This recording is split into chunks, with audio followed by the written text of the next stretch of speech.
everybody, and welcome to the 200th episode of the Human Echoes podcast, the show where we review oddball movies, have oddball discussions, and occasionally take questions from you, the oddball fans.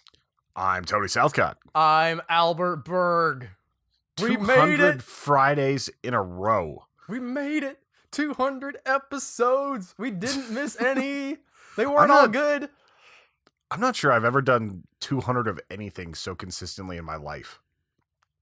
This is you cannot knock us for not being consistent, Tony. That's the one thing. We for sure have definitely been here putting out content every Friday, every week for 200 weeks in a row, plus a little bonus content.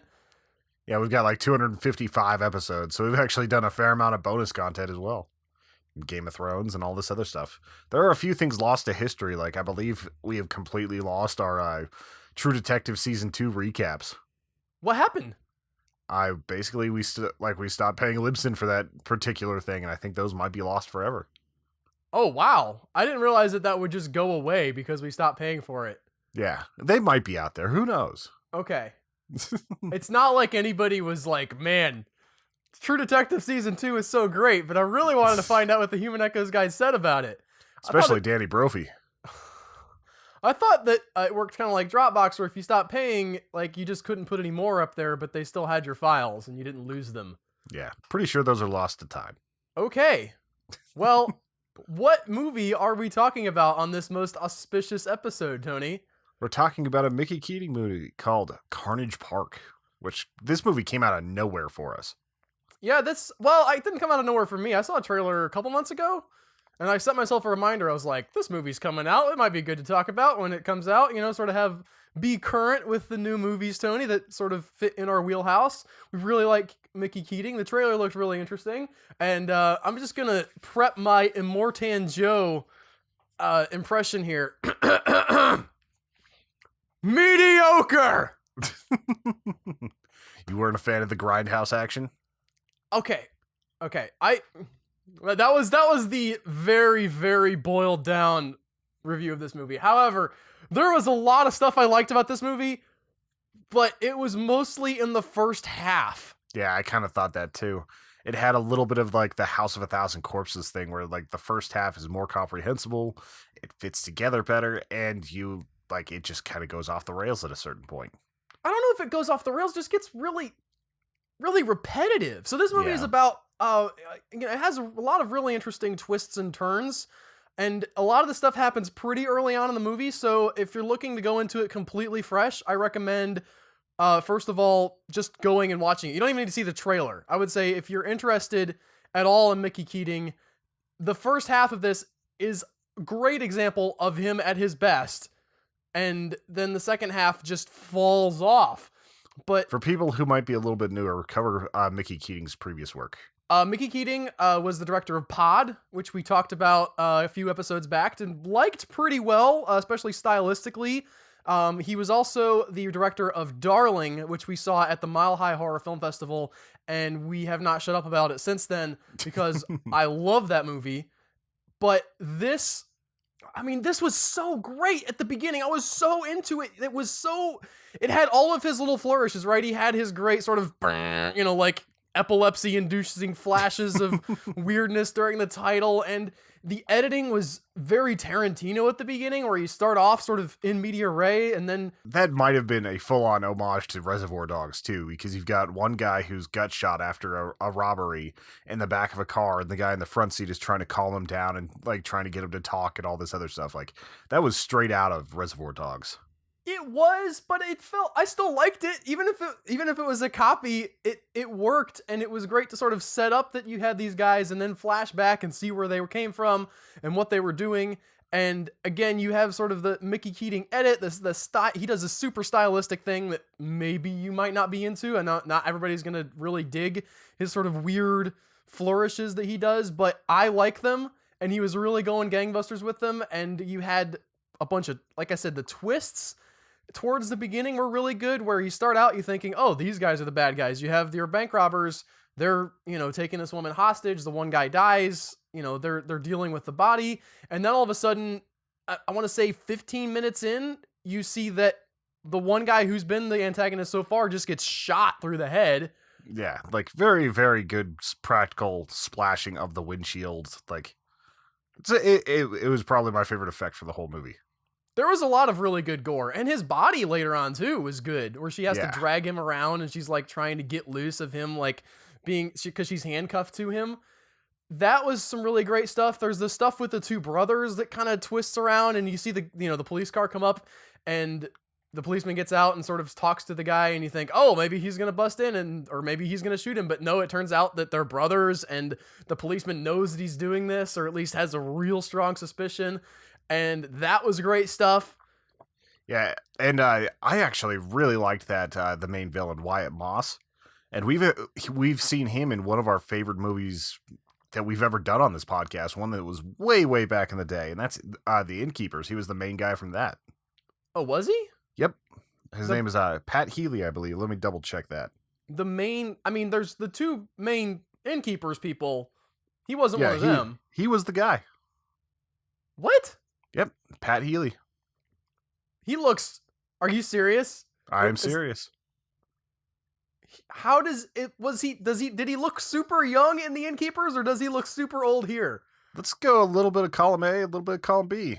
Okay, because he's playing as a Vietnam veteran, I think Vietnam, or possibly Korean War veteran, in the 70s. This is a period piece, who has obviously gone off his meds. There's like this random thing they insert at the beginning where he's talking about how the American dream has failed and the president cut off people from mental health services, which is a little bit over the top in my opinion, and had really no follow-up anywhere else in the movie other than just to be like, yep, he's crazy.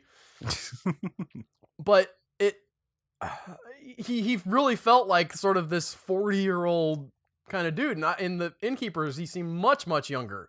Yeah, like early 20s. So how old is he for real? He was born in 71. What? Okay.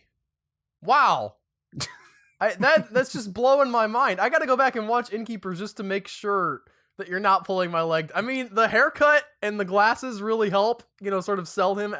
There's great costuming on his part especially, and great acting. He's nothing like...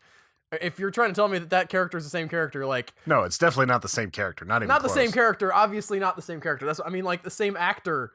I just can't... There's no connection in my mind. Somehow, it's just... I can't link those two up. I want to believe that you're lying to me, Tony. I don't think you would do that. I don't know why you would do that, other than to make me look foolish. I do a pretty good job of that every day on this show. But the only way that I'm doing this is if I'm remembering wrong, but I'm pretty sure that this is the case. I just can't remember this character's name in Innkeepers to verify. I mean, he's definitely in there. Okay, yeah. Yeah, Lena Dunham is in there? Is that a name I should know? She's the one from Girls on HBO. She plays barista in Innkeepers. Must I have been didn't know that. early. I just Googled Innkeepers. Like, I gotta find out if I'm going crazy or not. Yeah, he's Luke in the Innkeepers. Okay. I'm just crazy. He's versatile. He's a good actor. Very versatile. He does a really good job with his character in this. So you have all these great sort of interesting reversals towards the beginning of the movie, and even to the point where she gets out of the car, she's running, she finds someone else still alive, and that's cool. But then the movie just kind of goes on loop after that, where she's running and he's chasing her, and she shoots him, and she finds somebody alive, and she's running and he chases her, and she shoots him, and like there's no... She finds like the little tableaus he leaves behind. Usually there's one survivor. Speaking of survivors and guys that have been in other Mickey Keating movies and other movies we've seen a lot lately, like he likes to work with the same actors. It's kind of interesting to see. Well, the guy she finds in the bear trap, that guy I recognize because we talked about him last week, literally last week, and I was like, that guy I know. Do you think he wanted Lauren Ashley Carter for this movie? I cannot imagine a world in which he did not come to her first and say, please be in this movie, because the woman in this movie, I don't have the actress's name in front of me. She's fine. She's good. But you can tell Mickey Keating is looking for a very specific thing. You have like Alfred Hitchcock had the Hitchcock blonde and sort of the prototypical, this is the woman that I'm interested in. Mickey Keating wants a brunette who's, kind of like not super pretty, but still like very striking with her features, and someone who can go like Kevin from Preferably Home somebody Alone. who, yeah, preferably somebody who has like a little bit of a twitch in their personality, a little bit of darkness behind there. And the woman he got for this one is Ashley Bell, and she definitely put a lot into this performance. There was a lot of fear. There was a lot of work put into it. It was a very physical role. A lot of running around in sand, and I think she's wearing high heels for a lot of it, so not like super high heels. I think she was like barefoot a lot too, like just running through like this California desert. Which, if you're gonna do a period piece, throwing it in the middle of a desert is a very good idea for making it a lot cheaper. Yeah, you get like 3 cars and then be like, all right, now they're in the desert. Yeah, they had like 4 total cars in the movie. 3 of them were VW Beetles just to be in the background. No, they did have that scene with the car lot though. Yeah, that's true. They're walking along to the bank, and you see that they like panning along the cars. You see that the cars are parked about 20 feet apart because and like slanted, so it looks like that there's more of them because they didn't have the budget to fill the car lot with cars. I forgive that, Tony. Yeah, I mean, I'm I making do too. fun of it, but It's things you notice whenever you've watched a lot more film or like you're just paying closer attention, and it's fine. It's just something I noticed is like all of a sudden there's just VWs everywhere. Like there's the cop car, there's his old Impala, which at that point in time shouldn't have been quite so rusty, but whatever. It's little nitpicks. It's definitely not hurting the movie in any way. they make up for it with the costuming too, like the way she's dressed and the way the killer's dressed especially really feels not like, hey, we're in the 70s, bell bottoms. It's not like that, but it feels genuine to that era. So they did a good job with that. Even if it was a very simple costume, her dress said a lot about the era and also her character, just this sort of simple farm girl who's doesn't have a lot of money and is about to go under, and really by the way, here's a strategy tip for you guys. If you're going to the bank begging for a loan, don't tell them that the main breadwinner of the farm that you're trying to save is about to die, because I won't lend you that money. Yeah. And the bank certainly won't either, even though that guy was kind of a douchebag. Yeah. Whenever you tell a woman that her best bet is to go to the burlesque house, that's a little bit rude, but that's also the 70s. Did they even have burlesque still in the 70s, or was that just polite term for strippers? Just go work the strip club? Yeah. Probably. It's probably a more polite way of saying that. Do you see like that old crusty banker guy being like, well, you should go become an exotic dancer. And I will come and pay money to watch that. I will fund your farm that way. I'm at a bank. I have access to a lot of $1 bills. But the last half of the movie is just, again, it's the same essential beats repeated over and over and over again with her, getting into trouble. I think she shoots him at least twice, if not 3 times. Like, he also shoots her at least twice, it seems like. He shoots at her, and there were some great scenes. That moment where she's standing there by the record player, and you see the bullets like pop. You hear the crack of the gun way far in the distance, and you like have that probably 2 or 3 second delay, and then you hear the pink of the bullet making a hole in the plywood next to her. That's probably the most intense scene for me. Like just thinking that he's staring at where her legs are, like he's off on some mountain, like some hill, just shooting, trying to scare the hell out of her. Just like putting little holes through the sign, and she's been through so much already. He's definitely the like man on the land type guy too. Like, so he's just a little unhinged right off the bat. Like there's never a point where he seems like he could even be the good guy. I like the way the actor played him. He's crazy, but he's like real person crazy. It's not like he's like having some kind of weird twitch or whatever. He's just, he almost feels like the stuff that you see that he's done almost feels out of character for how that character is played. Like you see him that he's hunting people and that you understand that he's crazy, but he just seems like more of a John Goodman in 10 Cloverfield Lane character than like I've killed maybe hundreds of people on my land just by going out and trolling the highways looking for stranded motorists and whatnot. He doesn't come across as quite that nuts. Yeah. Did you look up and see if this is actually the true story, or is this like a Fargo true story? as far as I can tell, it is not a true story. Because they did that thing at the beginning where they're like, the names were changed to protect the innocent. And nowadays, I just can't trust that anymore. It doesn't bother me that they sort of made it up and that they put that at the beginning, because I'm smart enough to understand that you could lie and that everything in this movie is a lie. So maybe the true story thing is as well. And plus it's playing as an homage to a lot of things. There's that moment at the very beginning where it's almost a Western, right? Like not even before we even get into the car where we're just sort of introduced to the concept that this guy's hunting people on his land. And you have that wide shot with the guy far in the background. And then he's walking and running and like gets like right up on the screen and then gets shot.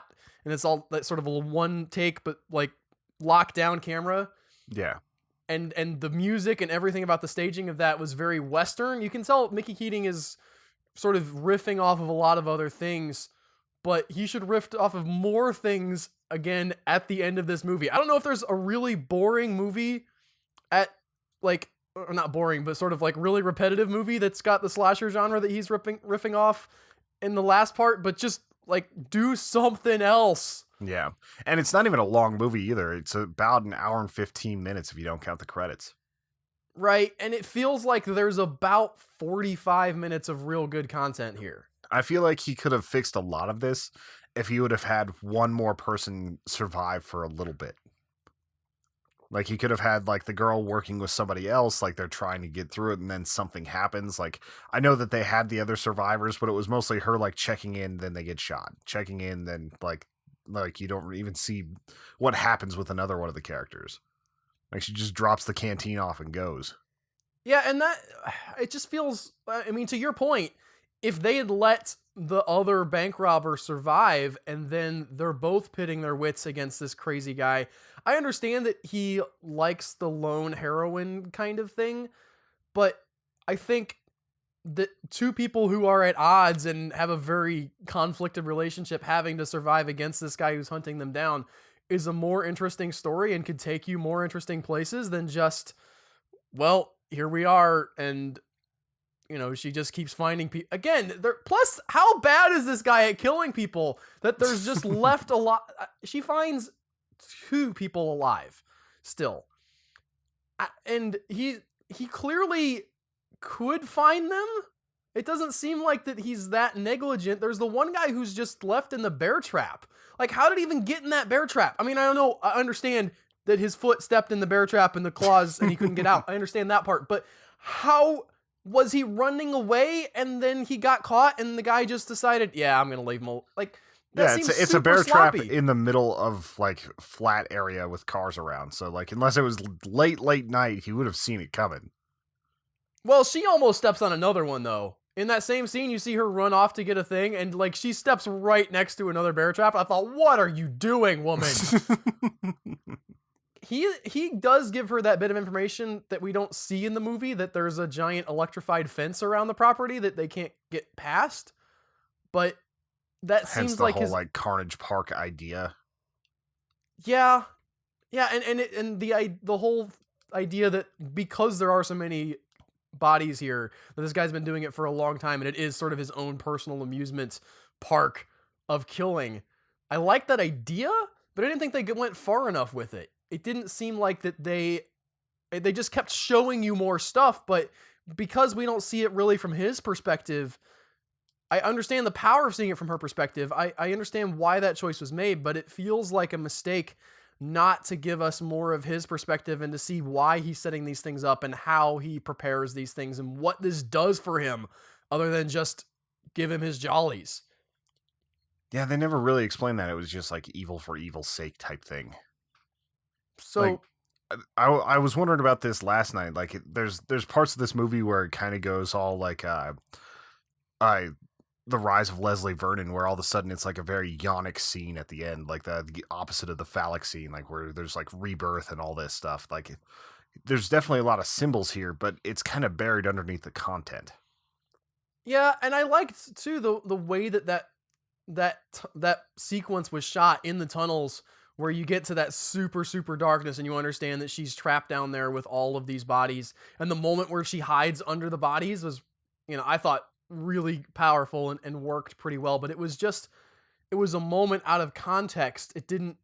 I didn't feel like I connected with her that much, despite the fact that we had that scene sort of establishing her character looking for a loan. We know that she's out of time here. Mickey Keating doesn't do a really good job of painting these women that he puts in his films as complete people, and that sort of works in Darling because Yeah, where she's a literally broken person. right, and she's this almost a caricature, but here it doesn't work for me as well. I didn't empathize as much with her as I felt like I should have. So I'm disappointed because I know Mickey Keating can at least go for the gusto and have that bizarre editing stuff. And I didn't see, there was, again, a lot of that in the beginning. And then there was sort of that one shot towards the end where it's like black and white and upside down of the corpses up on the ridge. And I was like, there it is. That's what I've been waiting for this whole movie. I've been waiting for you to do random, crazy editing stuff. Why did I not get more of that? At least you could have been throwing that stuff at the screen at me, and I didn't even get enough of that. Yeah, and Let me down, Mickey that's a Keating. big part of the reason why almost every review site has this at about a 50%, like a 5 out of 10, a 50%. Like Roger Ebert, like his website gave it like a 1.5. Like it feels like it's very much at that halfway point between good and bad. I imagine some of that too is just, the low budget nature. I don't know what Mickey Keating's background is as far as scripting and what he has access to, as far as what stories he wants to tell. But this is one of those problems that a lot of lower budget films run into that they should not run into. Because if you're a low budget film, the one thing that you have is time to get ready. Right? Like you're not Batman v Superman. You don't have like this, man, we got to get it done by this date. If you have a vision, develop that vision, make your story first, understand where you want to go and how you want to have that. And I'm not saying that wasn't done here, but it wasn't done to my satisfaction. And then start shooting, then get your ducks in a row and say, all right, everybody get together. This felt just a little bit underbaked in the story department, and I would have liked more. Yeah, it's not exactly like a Blue Ruin type thing. No, it's not. It's not. Speaking of, at the end of this episode, me and Tony are gonna get in depth with Swiss Army Man. We probably should have just done a normal episode on it, but we both ended up seeing it this weekend, and it needs to be talked about. So after the credits or towards the end of this podcast, we're going to be talking Swiss Army Man. If you guys have seen it or you want to see it, just be aware that we might get into some spoilers. I will get into some spoilers because there's some stuff that I think, first of all, in my rundown, this will be probably some retreads of stuff that I talked about in the rundown, but I think there are things that some people aren't understanding about the movie. And I'd like to get into that, but you need to talk about what happens throughout the course of the movie to do that. So we will have we'll let you guys know before we get there. This will be at the end of the podcast. So if you haven't seen Swiss Army Man, you can just turn it off and come back or whatever later. If you plan to see Swiss Army Man, if you don't plan to see Swiss Army Man, you're dumb. Okay, I want to say that right now before we don't even have to go into the review. You might have heard like, oh well, it's Daniel Radcliffe plays a farting corpse. I'm not gonna see that movie. It sounds weird. It's a beautiful, smart, just incredible movie. There were no less than 12 people that walked out of the film that I was in. Really? Yeah, but it was At mostly what point? About 5 minutes in. Okay, well that's a They good. didn't give it enough time to really develop, and it looked like it was a team of girls all from the same softball team. So I think like one girl was just like, "This is stupid, I'm leaving," and the rest just followed. I do want to say though, I was in not an empty theater, but like a theater with maybe 7 or 8 other people, and I've complained many times in the past about how that I'm the only guy who laughs in like a huge theater full of people. I'm like, what did I? Am I the only one who got the joke? Everybody in that theater was laughing with me. That's good. I was laughing with them or whatever. Like it was great to be there. And like, we all think this is funny. Farts are funny and also touching. Don't hold your farts in, folks. Put them out around your friends. I feel like my theater was probably about 3/4 full. It was a good showing for an indie flick. Like I was very glad to see in the middle of the there are afternoon people. on a Saturday. It was like the 2:50 showing on a Saturday afternoon. So I bet it would probably do better at later showings, but that was the one I could get to. It was a lot more packed than Tusk. I'll definitely say that. For me as well, even though I didn't have a ton of people in. Well, I've talked about this. I was the only person in the theater for Tusk. What a fun experience that was. So we're coming off, it's July 5th here whenever we're recording this, so we're kind of in that weird post-holiday hangover stage. Like Joe was commenting through text this morning, he's like, how do normal people deal with this? Like, you're just back at work all of a sudden. It is a little bit jarring, like, it always happens after a holiday weekend where you get to the point where your brain can relax a little bit, or you've drank a lot and you've lit off a lot of fireworks, and it's like a weird transitionary phase, so... It does feel weird to go from 12 hours ago blowing stuff up to like right here talking about it. So it was a good weekend though. Like, how was yours? It was good. We went to the fireworks show at our local, our local town has the big fireworks show, and it was interesting. It was a 30-minute long show, which seems like it's too long, Tony. Like, I think they need to cut that to about half and just shoot off the same amount of fireworks. That's what I want. I've seen that philosophy before where it's like a much more intense 20 minutes as opposed to 30. I kind of like the 20-minute one unless I'm up in Estes Park, which has the best fireworks show that I've ever seen, because you're up in the middle of the Rockies. So every explosion echoes 5 or 6 times off the mountains. So you end up just getting, like, even whenever it's slower, it's just nonstop, just war zone style destruction. You see the entire hills lighting up, and it's some of the best fireworks I've ever seen as well. It's just so much fun to do that one. But whenever I'm in town, like, and I'm just sitting there and it's not that impressive of a show, and it's like, well, I've got a 30-minute walk back to my car plus all the traffic plus everything else, like I could go for a little bit shorter show for that sort of thing.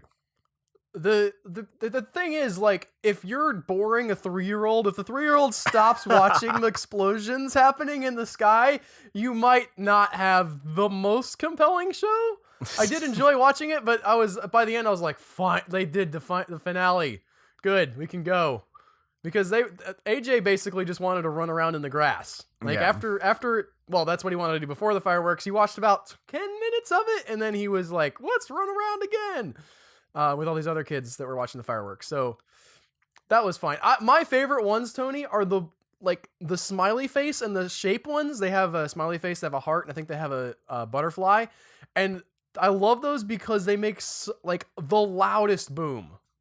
I don't know why those fireworks are so loud, because you don't see much with them, especially the smiley face. It's just sort of a circle, and then, like, you know what a smiley face looks like. Yeah. I don't know. I was going to start to explain, like, well, there's the 2 eyes and then, like, this mouth inside the circle. But I always want to know what the firework looks like so that it goes out in that particular way. Like, if it's just cardboard that launches out, like how they do that. Here's what I want to know. So the 4th of July, every town in America shoots off fireworks. They have, there's all these fireworks, they shoot them off. Is there a profession of people who shoot off fireworks professionally? There is. Like, what do they do for the other 364 days out of the year? I think a lot of that is just kind of a contract work type situation where they're probably doing other stuff, and then this is a hobby.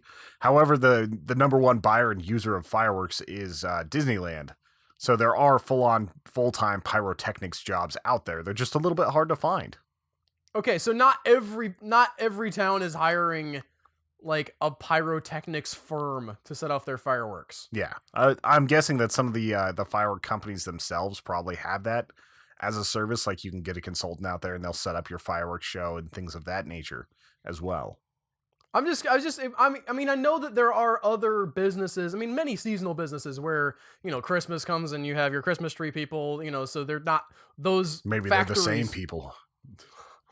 They're in the holiday game. It's like Hallmark, but a little more closer to homeless. I was gonna say that they're like have their fingers dirtier, but okay, that I guess homeless people also have that. Getting more grubby with it, like doing the actual hardware work of setting off fireworks. Yeah. It was a couple years ago. I don't think I saw this. It's one of those things that I've heard several times, and I may have processed into my memory where I think I saw it, but we had a fireworks show where somebody did something wrong. I don't know if it was like fuses, or I know a lot of it's electronic now where you just push the buttons. But they just set off all the fireworks at one time. Yeah, I saw a video of that happening in San Diego, which had a pretty considerable budget, and it was over in about 15 seconds, and it was probably the coolest looking explosion, other than the thing I tweeted last night, which was a perfect American flag out of fireworks. Like, My wife also claims that she's seen one of those, and I've heard of that, but I don't, like, there's a part of me that's so skeptical that it's possible to happen. Well, just go to my Twitter and look at it whenever we're done here. I'm not gonna surf your. Okay, I was gonna say I'm not gonna go surf your Twitter while we're on the podcast, Tony. Oh, I mean, you could probably throw that GIF on right here while we're talking for the people watching the video podcast. I'm framing it with my hands. I'm doing the Vanna White. Okay. Future Al is keyframing. It's not that difficult, but it was a lot of fun. And despite the fact there was a thing where like there was a debate in my family about when the fireworks were going to start. And we like watched the news, right? Me and my wife, we sat down, we watched the news. It said 9:00, the fireworks will start in all the places. And then like we went over to my dad's house for barbecue and stuff. And they were like, well, they usually do them around dark. They don't wait all the way until 9:00. So we get there at 8:15. Thinking it's getting kind of dark. They started at 9:00, Tony. I sat there for 45 minutes waiting for some fireworks to start. They started at 9:00 on the dot. They were not lying to me. My dad was wrong, and my butt got sore waiting for the stupid fireworks. Yeah, generally they try to keep a schedule for that. Like I usually get to like a dock or something like that to watch it from about 30 minutes before if I can time it right. If you got a boat, man, that is the way to watch from some fireworks. A friend of mine was talking about the best 4th of July experience he ever had, where he was really, really high on mushrooms in a canoe on a lake in Coeur d'Alene, Iowa. Okay. Idaho. Excuse me, not Iowa. Different parts of the country. But he was so high that he was reaching out and grabbing colors and tasting them. I guess I should add that, like, if you're not near a body of water where they're shooting the fireworks off, it might not be so great in the boat. But like here where we have the beach and they do the fireworks on the beach, the best seat you could possibly get is in a boat. Otherwise you're like crowded together with the huddled masses. Yeah, like all those smelly plebs. Yeah. Where you think you're above the crowd, but you are the crowd. Or you can rent a condo on the beach. That's the other way to do it. And then you're just right there and you don't have to deal with the people trying to get off that one tiny narrow bridge. And then you end up like getting on the roof of it, maybe drinking a little bit too much. Well, I don't, partly because I can't afford a condo and also because I don't drink, but yes. It's been such a weird week for me. Like other than having like the abridged schedule and things not going out quite on time for the arena and all this other stuff, like I had the weirdest doctor's appointment ever. I talked about it a little bit last week, and I had a neighbor die. Like 35-year-old guy. We've talked about him on the podcast before, like that he's usually outside. He looks like he's a little bit on drugs, and he had an acute asthma attack and died in the parking lot. Oh. Like just straight up, like he texted the neighbor. He was like, I can't breathe. They start walking him over there and he just collapses in the parking lot. I look outside my window and there's like 7 cop cars, an ambulance, and a fire truck outside. And I'm like, what is going on? I walk back there and like the ambulance is just taking off, but like he was already gone. It was just a crazy thing because I had talked to him not even maybe 45 minutes before and he was just fine. It's just absolute insanity. I know we've talked about, I think on the Dirt Block recently, we talked about that you could die from asthma, but it's one of those things that I occasionally suffer a little bit from. Like I'll be like laying in bed or, sometimes at night I'm just like, I kind of have a little bit of difficulty breathing, but if I don't exert myself, it's okay. But now like just thinking about the fact that you could just like, it just go crazy and not be able to get any air. Well, I think I feel my lungs tightening up right now just thinking about it as a response. Like, oh no! Yeah, you're gonna be thinking about it a bunch on your run, like when you're at the furthest point from your house. Oh, I do take my phone with me. I could dial 911. But like he also had some other things going against him as far as that goes. Like I know that he was at least a pack a day smoker. It's why I knew him so well because every time I was walking to my car, he was outside smoking. Oh yeah, that's not great. like with the altitude and with like I know he had been through a motorcycle accident and everything, so he took a fair amount of pain pills, and whenever you take a lot of that, it actually makes your breathing more shallow. Like it's one of the things that happens when people overdose on opiates is they end up kind of asphyxiating a little bit. So I'm wondering if there's like some huge combination of factors. But like if I would have walked out less than 2 minutes earlier, like I might have actually seen him die. Like my neighbors were just torn up over it. Like I I didn't know that he had actually passed. Like I went out and talked to him the next morning and they were just like, yeah, he didn't make it. And it was just surreal. You know what? This is a bummer, Tony, Yeah, we need to move for on. our 200th episode of the podcast. Like if we're gonna talk about weird stuff, it has to be at least kind of comical. Like whenever I'm at that weird clinic and I get a call later that day, like I went for a foot injury and they had me take a urine sample or give a urine sample. I'm not taking anybody's urine, but like they gave me a call afterwards and they're like, "Hey, just so you know, you tested negative for HIV." And I was like, "You tested me because you thought I might have a foot injury." And then, like, while I was in the middle of that appointment, they actually handed me a piece of paper and said, "Circle this if you are being physically abused." Like, That I'm okay with. yeah, like, that was just, like, it's a little bit bizarre when you walk in there and you're smiling and you're talking with the nurses and, like, they kind of hand you this piece of paper and they're just nodding at you with a pen. Like, I'm happy that they have that so that, like, people who need that sort of help, but it seems like that's almost kind of a discretionary thing. Like, does this person look like he's being abused whenever he's walking with a foot injury?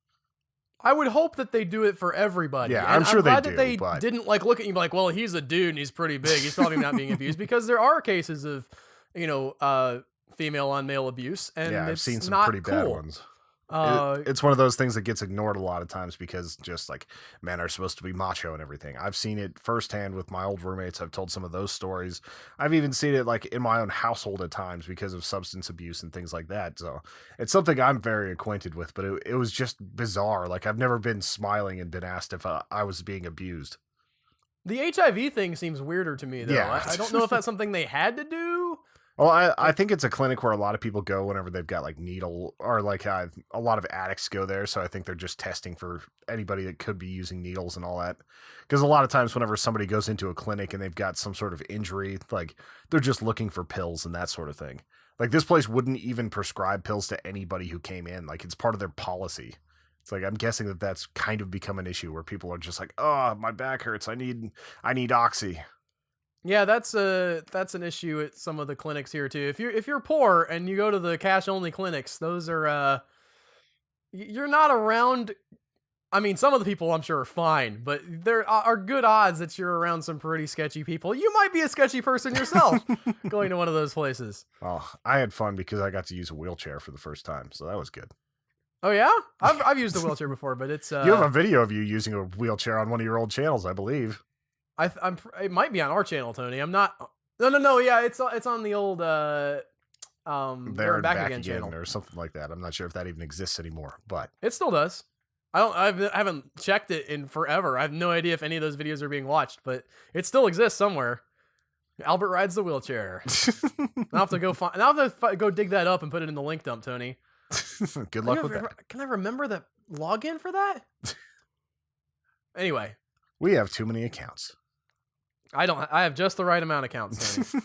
I've got a new one now. I've got a toy review channel that I'm been doing a lot of Lego stuff on currently. So go check that out if you're interested in watching me put Legos together. Experiments in SEO. That is definitely something that we've been doing a lot more of lately. If you're noticing weird titles like Minecraft, the Dirt Block, things like that, we're just trying to get some of those natural clicks through, those delicious natural clicks. Yes. Speaking of not that, that's a terrible transition, Tony. Oh, wait, you didn't have a perfect segue lined up. You didn't. I did not have a perfect segue lined up. Although a friend of mine did fall off of a segue recently. But I wanted to bring something up. I watched on Netflix the other day. I put Batman the movie on for my kids and me to watch.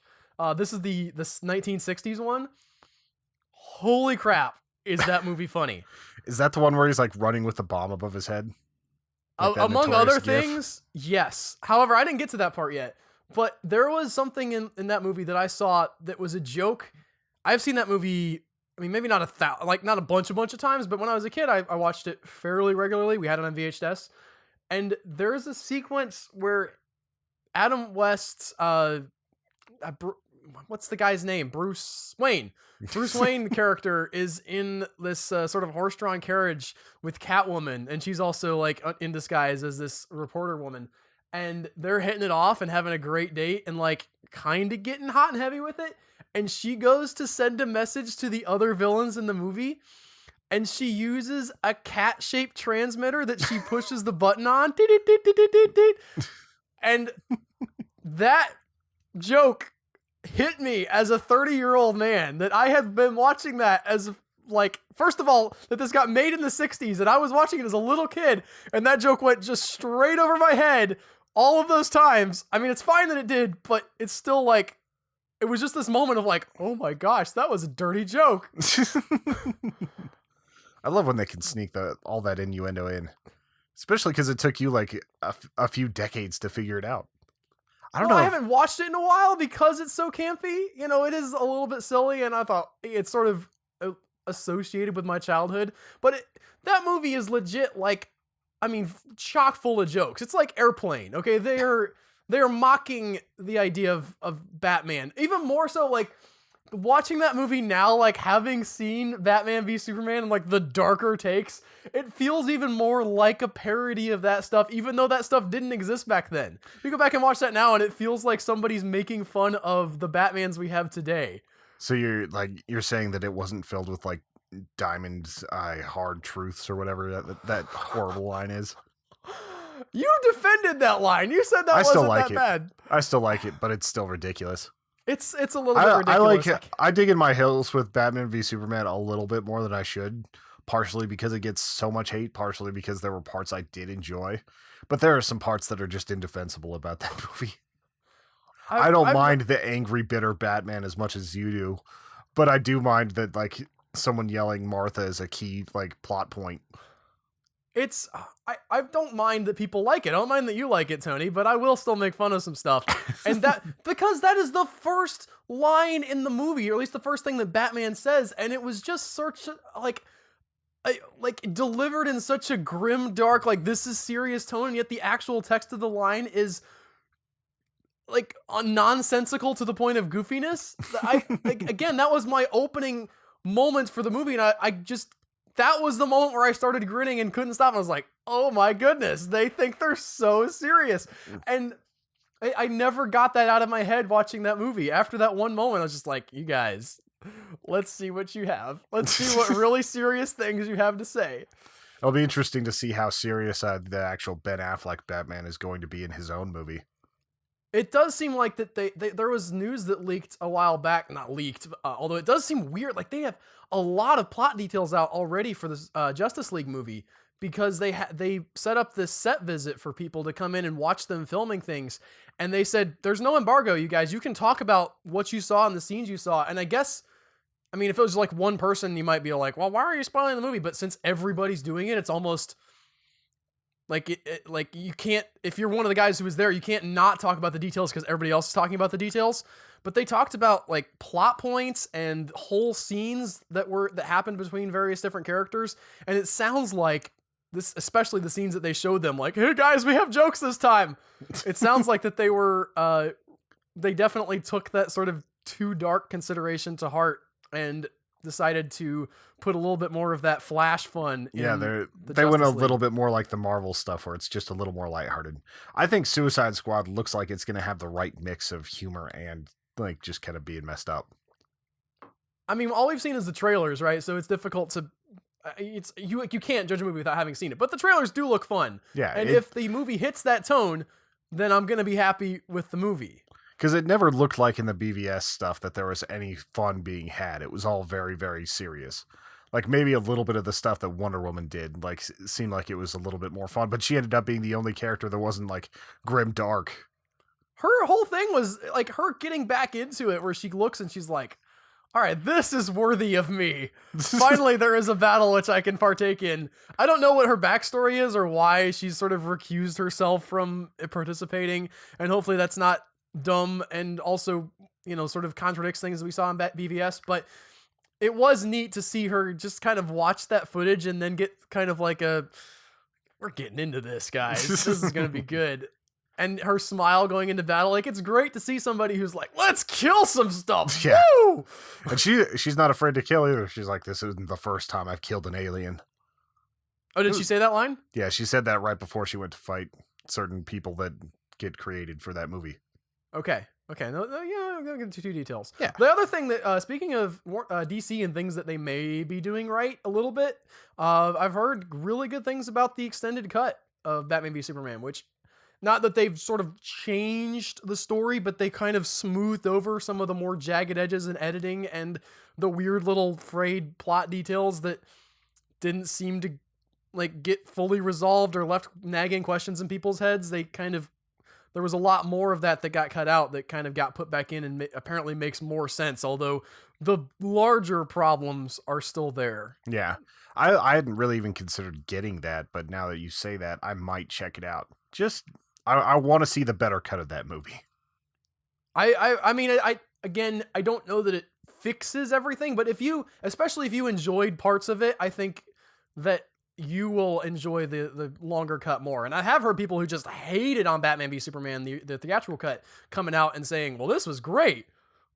This really fixed a lot of it for me, even though, again, some of the stuff was still there. I'm a little pretty hard on it, so I don't know how I'll feel.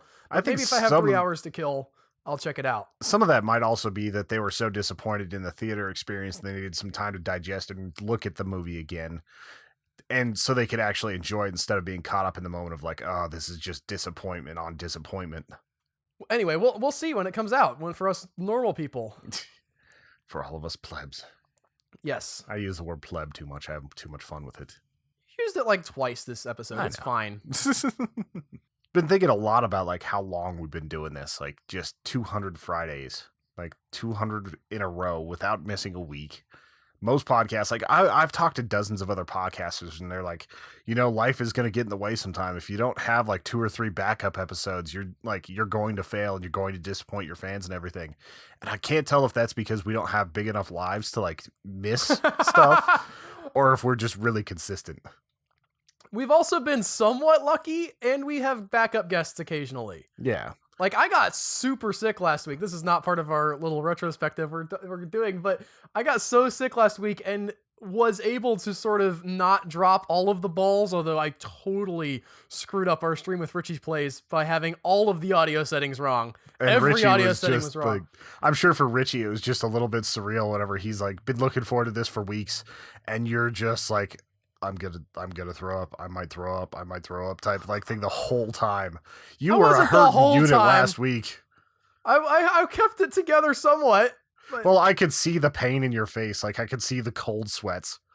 I was not feeling well for that, but that's also part of what helps us keep on keeping on is that we just sort of like, you do what you got to do because this is what we do.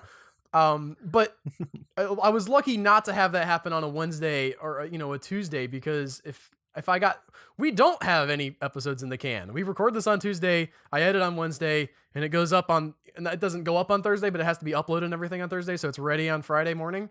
And we have been lucky so far that has not been an issue. Yeah. We've always been able to find somebody. And it's awesome to have a record like that to keep going. It originally started out as me wanting to do something consistent for a blog, a podcast for anything. And like you and I just kept it going somehow. Well, it's been fun and it's been a learning experience too. I am even now at 200 episodes, I'm still thinking like, okay, what can we do better? How do we improve this?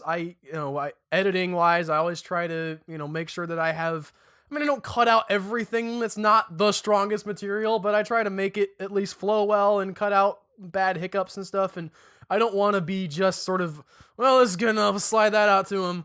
So to me, that's the important thing, is to continue growing and to continue getting better and making a better product in one way or another. And we always, even after the podcast, every week, we're like, okay, what did we do? What could have we done better? How can we plan better? And we will continue to make changes that will hopefully make it a better podcast, both for the listeners and for people to discover, because we want to be the best that we can be.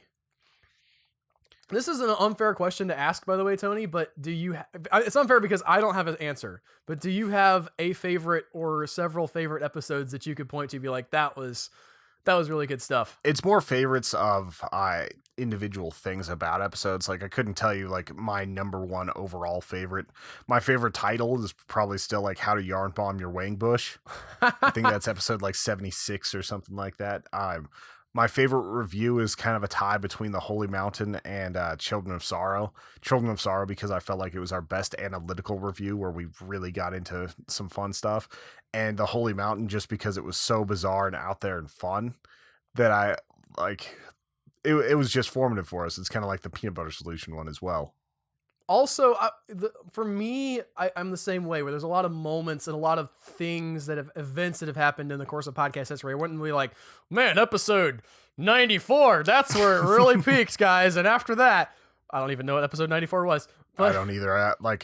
I have a vague idea of what was going on, but that's still 2 years and some change ago. I will never forget things like John Jones creating the campaign for Pippi on the Run. I was talking to my wife about Viewer's Choice Month the other night, and she was talking about Grease, the movie. She says, you guys should watch Grease for the podcast. I said, well, that's probably not going to happen unless you can get it in Viewer's Choice Month. So I'm putting all of you people who are thinking about Viewer's Choice Month, which is in September or November, Tony? November. Okay. You got some lead time. Yeah, October is whenever all the voting starts. My wife has nominated, nominally anyway, Grease, and I think that would be a great Viewer's Choice episode. I don't know that I'm going to enjoy it, and I know that Tony's not going to enjoy it, but that could be memorable. Yeah. But it is so cool to have people participate and take things that we've worked on and kind of make it their own. To have John Jones create that video campaign and get so many people to vote for Pippi on the Run, to have people, sort of, jump on board and make little memes and get excited about things that we've talked about. Those moments are what really is special for me. Or like even like stuff back in the day, like whenever we didn't have very many people listening, when like Joe would go through and just tweet at us for everything he found wrong in the episode, or just his reactions to certain things that happened.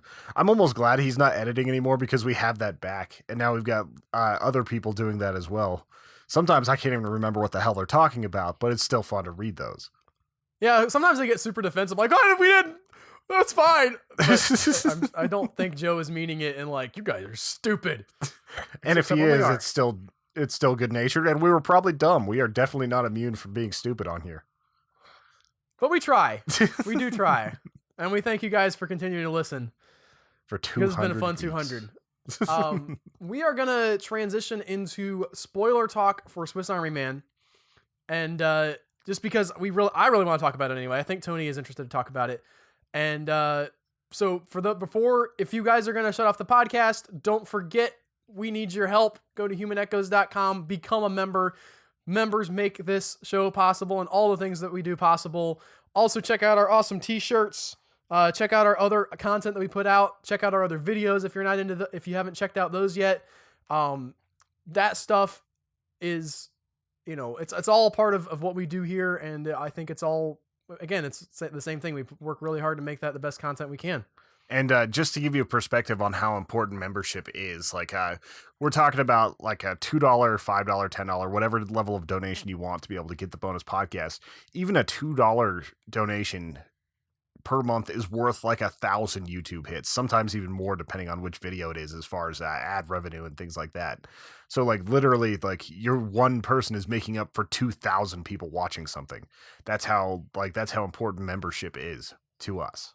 And thank you to all of our members who are out there. By the way, thank you to David Webb for tweeting out our interview with the King Falls guys that went out however long ago it went. Yeah, last week. And thanks to the King Falls. King Falls is hard to say, Tony, when you're in the moment rolling through those syllables. King Falls AM.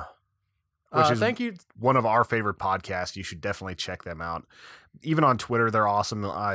They also have a call-in line that's a real phone number, so if you have something really weird to share, you might even be able to influence their story. It sounds like they got it pretty locked down, but they enjoy hearing the voicemails and everything that come with that. So definitely check out that podcast. That was a really fun interview, just getting to know those guys. Like, it's cool getting to interact with other podcasters. Like, so far we've gotten to do interviews on other podcasts like the Comic Noobs and all these other people, and it's so much fun to actually chill with those people. And next week, we will be covering, for episode 201, trudging on into season 3 of the Human Echoes podcast, Tony. Each season is 100 episode. We will be covering a movie that we've been put on blast for not having seen by John Jones and several other people. It's Jaws. We're bringing it like we're doing the summer movie thing. We're going back to sharks. We're going back to the beach.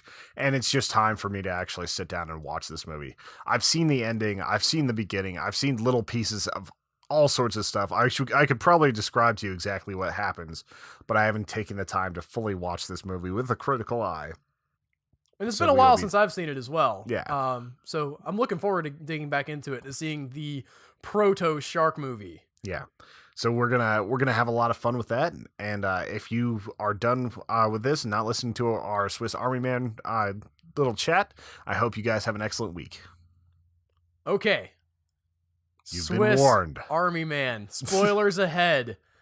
Holy crap, movie, Tony. Tony movie. What? I don't know how to talk anymore. Wow, we're getting into this part of the podcast. Let's just grab this coffee right here. I'm okay. You got to get that butter coffee. It helps. Maybe I will. So you saw this before me, Tony, and you tweeted me. Like, you just tweeted, holy crap, Swiss Army Man, and that was it. And then I went to see it probably, I think, 2 or 3 days later. What was your initial thoughts on Swiss Army Man? Like, how did it hit you? That it's entirely more thoughtful and interesting than a movie about a farting corpse should be. That from a technical standpoint, it's phenomenal, especially for an indie movie. Everything looks great. Like, there were a lot of questions I had that ended up being fully answered. Like, I kept thinking, like, if they're really lost in the woods, are they going to take this much time to make a big fake bus and all this? And it just seemed really like, it seemed a little bit too out there. And like, that stuff kind of got explained by the end of it.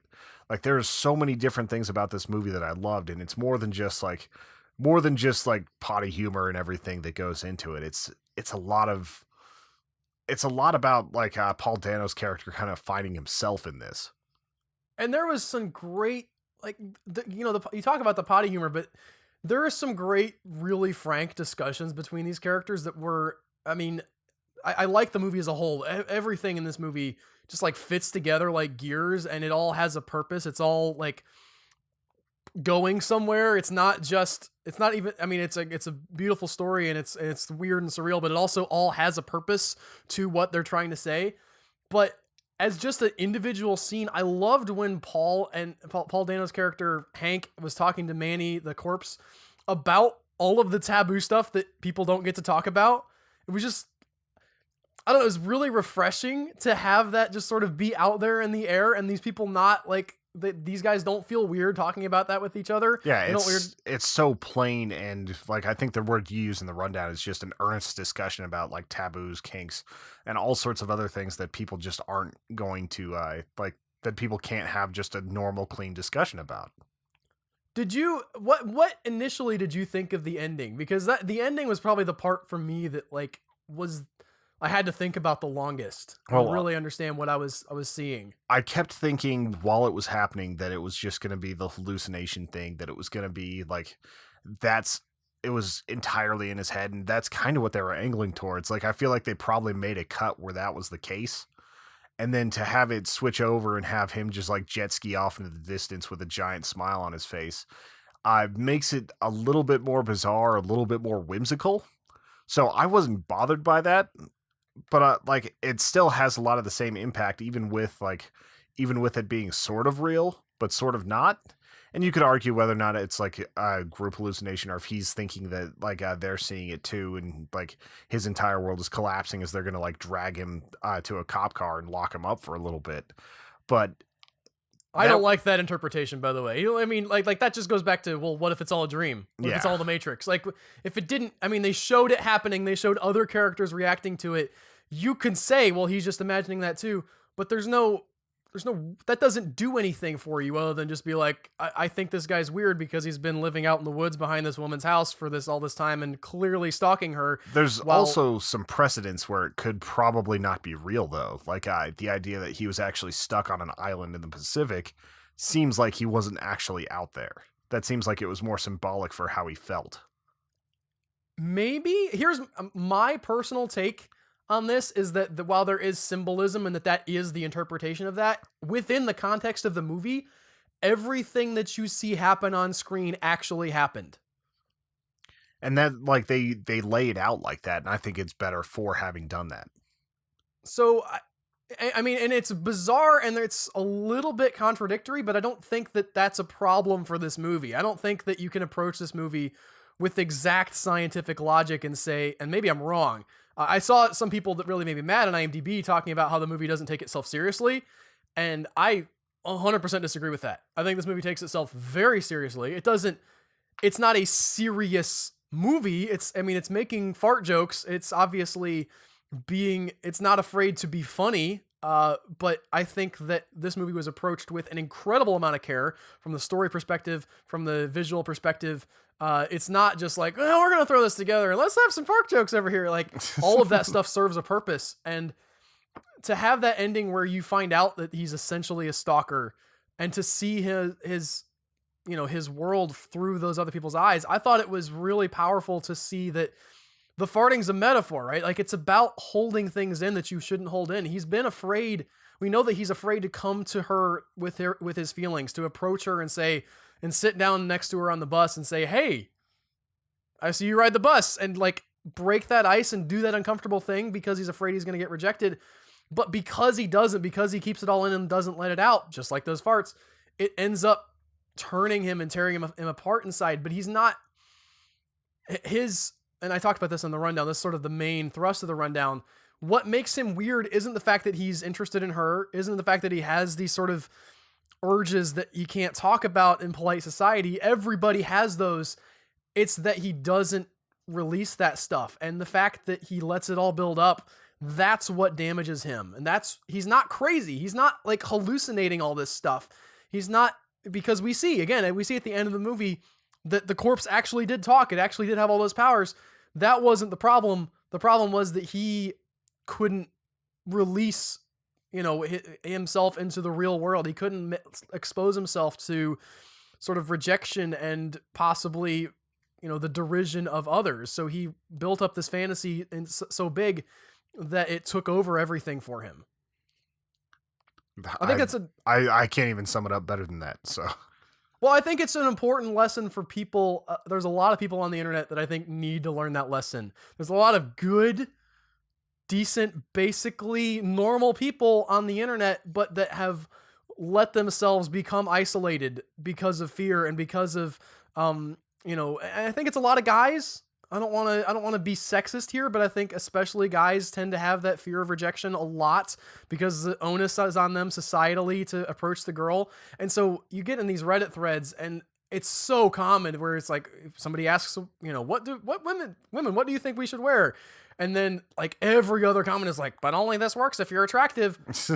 First of all, there's a lot of bitterness that comes from holding all this in.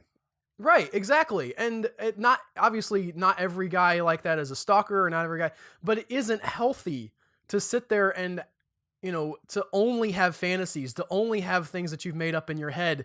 You got to have actual relationships. And in actual relationships, to bring it back around to farting, the real women in your life will fart. And sometimes, they won't be very good looking because they, didn't have a shower that day and they had to deal with kids or they're sick or whatever. Like, there will be those times when it is not a fantasy that you've built in your head that you're going to have to deal with a real person who has real problems emotionally and physically and every other way. And the movie hits that as well too, that it's telling that the sequence where they're acting the stuff out on the bus, they don't have the farting happen.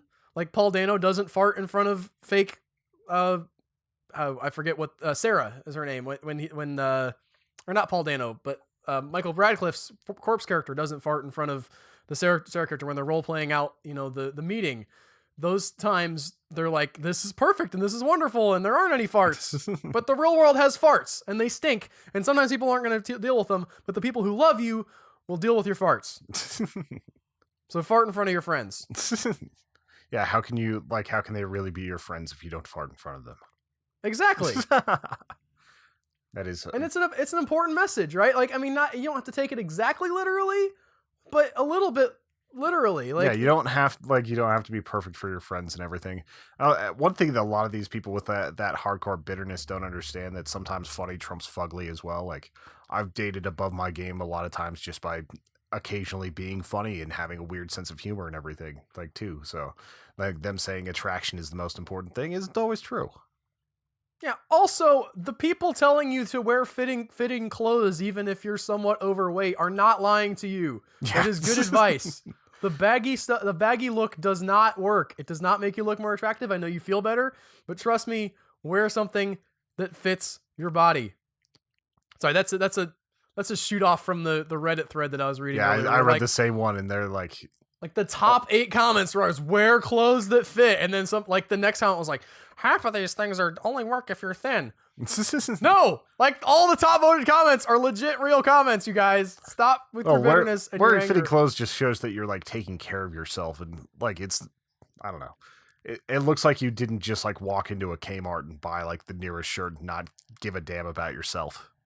This is a movie that I want to watch again, though, Tony. Like, definitely. I really feel like that there are layers of things that I didn't even catch. There's the very opening shots. Again, I talked about this in the rundown, but I thought was really beautiful, where it's trash floating on the water, and you start off with just a juice box, and it has "Help Me" written on it.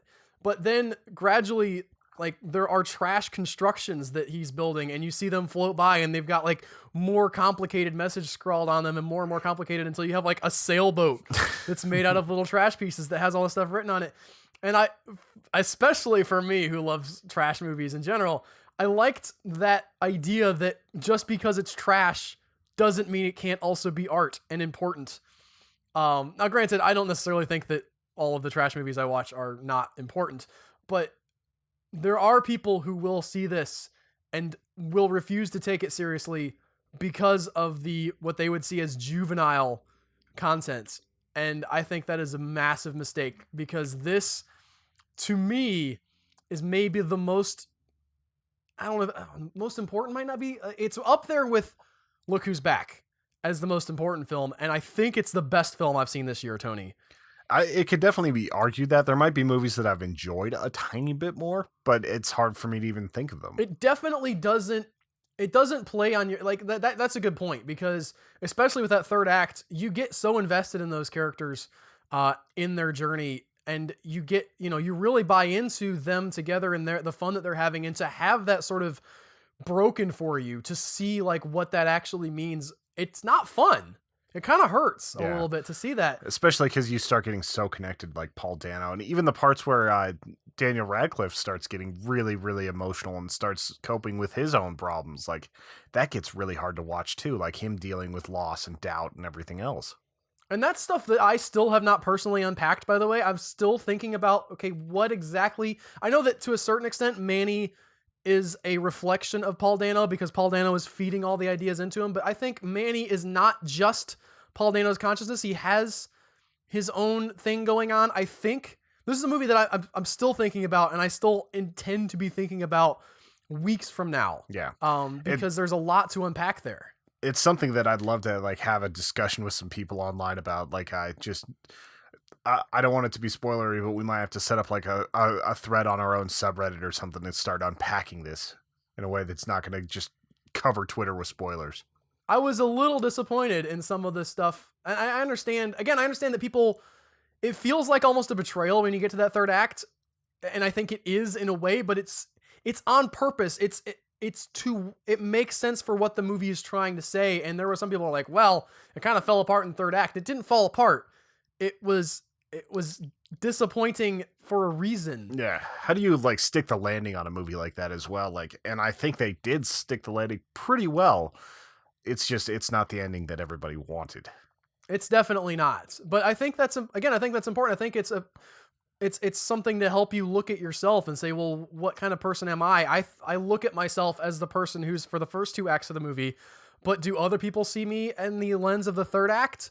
And does that, I mean, that doesn't make you, if you are, that doesn't make you a bad person. Paul Dano isn't a bad person in this movie. He's kind of lost touch. And anyway, it's beautiful storytelling. I really look forward to what these guys are going to do next, Tony. These are smart and crazy and surreal filmmakers. And I'm just like floored to have these voices just burst onto the scene with this kind of and crazy originality. I don't know if these guys are going to be like winning Oscars or anything like that. I would be kind of surprised if it didn't get at least some sort of nomination, just because this is that indie movie that sneaks through like once or twice a year. I don't the Oscars that didn't nominate the Lego Movie, which I thought was the best movie of that year. Pointing at the poster behind me, because if you can't see the audio, but like the people who did not nominate that in even the best animated film category, I don't think are going to nominate the Farting Corpse Movie. That's okay. True. And they didn't nominate Mad Max for Best Picture, which I thought was the best. Even movie. Though it won like Best Editing and Best Everything that makes a movie, it didn't make it into the Best Movie category. Yeah.